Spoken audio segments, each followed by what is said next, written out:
let's go back to the beginning. You were born in Oklahoma. Yes. And then, did you grow up in Oklahoma? No. I was there for like 6 months or something like that. I grew up in the military, so my dad went to Vietnam. Me and my mother went to Texas. So I bounced around all my life, every 2 or 3 years or something like that. But you ended up in Colorado for like high school time? Yeah, for the major, your transitional bullshit, yeah. So did you ever take any music lessons? Did you ever play guitar or play anything when you were a kid? No. No music lessons or anything? No. What was was there music around when you were a kid? Were you listening? I mean, was there? You're like a real interviewer, dude. Like you're kind of quick though. You're supposed to let me breathe. I think I learned that from Slug. Yeah. Hold up. I'm trying to think. You see, you're going so fast and shit. What was the question? No, I'm just playing. Yeah, there was music around all the time. My dad used to play around with the DJ thing, even though he was an Army guy. But like on the weekends, he'd have his friends over, and he had his little disco DJ turntable shit. And his friends would come over, and they'd party up and do bad things. And yeah, so like that's how I got hip to like the DJ thing. So I'm like 9 years old, and, 10 years old, getting introduced to music like that. In that setting. Did you think like, oh man, I want to do that someday? No, I just thought my dad was like the coolest motherfucker on the planet. And I thought that until last year. So, you know what I mean? So basically, yeah, I don't know what I'm going to do next. So, do you remember any of the music he was playing at that, like back then that you were hearing, like stuff? It was whatever he played a lot of the things that were popular at the end of the '70s and all that. But he definitely was all into the soul thing, and a little bit of jazz. Now he's totally jazz now, and the reason he became uncool recently, by the way, is kind of like he's like into the fucking new jazz thing. With the funny drums and shit, so he's like into all that, but he's 50-some years old, so that's okay. Smooth jazz you're talking about. Yeah. If anybody makes that out there, I'm sure everybody here is musicians or something like that. And no offense. Sorry. Anyway, so yeah. Yeah, my dad was all about that, and there was always parties at my house. Like for some reason on the Army barracks and whatever we were at, even like when we were living in Germany when I was 10 or whatever, it seemed to be like our house was the house where people just hung out. Like motherfuckers would just be hanging out all the time. And my dad would play music and make fun of them and stuff like that. So I think I became exactly who he is. Technically, right? Funny. And I don't like that necessarily, but but like I said, I thought he was cool, so I think that's why I got into music so heavily, is from him. So do you remember when you actually went out and bought your first record that you got yourself? When I got myself, yeah, I do. It was like I was 13 or 14. Like I always had access to all my dad's records, so I used to always fuck around with his stuff, but. Holy shit, that's my uncle right there. I could tell that laugh anywhere. What the fuck are you doing here?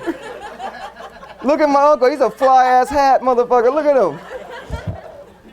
Oh man, I'm talking about your brother like this? Oh shit. Mom, are you here? What the fuck are you doing here? Oh God. You're gonna have to watch your language now. Oh, Mom, I'm gonna embarrass you. Go home now. I didn't know what you doing here. Anyway. Shit. This changes the whole thing. Okay. So that first record. Man, help me out here, man. Get me out of this shit. So what was the first record? The first record was Crash Crew. And I bought that like when I was like 14. And the that changed. Man, see, my mom and them is here, so now I'm like kind of like trying to watch my language and everything, but I'm not going to. Okay. So yeah, the Crash Crew record was the first thing I bought. But like I said, I always had access to music, so when I started and looking into my own style of stuff I like, then that was the first thing I bought. And what was it about that? I mean, why did you buy that record? I bought it because of the Sugar Hill logo. I'll show it to you. At the time, like basically, Sugar Hill was the only. Am I even on right now? Yeah, you're on. Like Sugar Hill was the only real label, like in '84, and this was it. And I bought it basically because of this logo here, you know. Hip hop label. Yeah, it's like a hip hop label, and that's the only reason I really bought it. I hadn't really heard about them or anything like that. I thought I was just going to be the first kid on the block to have something new, and that's what that's based on. So, when you were getting these, how did you get into hip hop? I mean, was that part of the stuff that he was playing? No, he had been playing it, but it wasn't like to him and his friends. I don't think it was like hip hop to them. It was just something that was whatever. It was the new shit that was out. I don't think they even looked at it. I know they knew the word rap because a lot of the stickers would have like rap something new single or some shit, you know. So like, you know, and it was all singles. There was no real albums, and so it was played around my house like when I was 11 or 12, you know, and you know all the songs you've heard about, like, you know, or heard whatever, like Sugar Hill Gang and all that stuff. So it was stuff like that, and a lot of like Planet Rock and stuff like that. So that was around my house. So it wasn't like anything, no big deal to me, you know.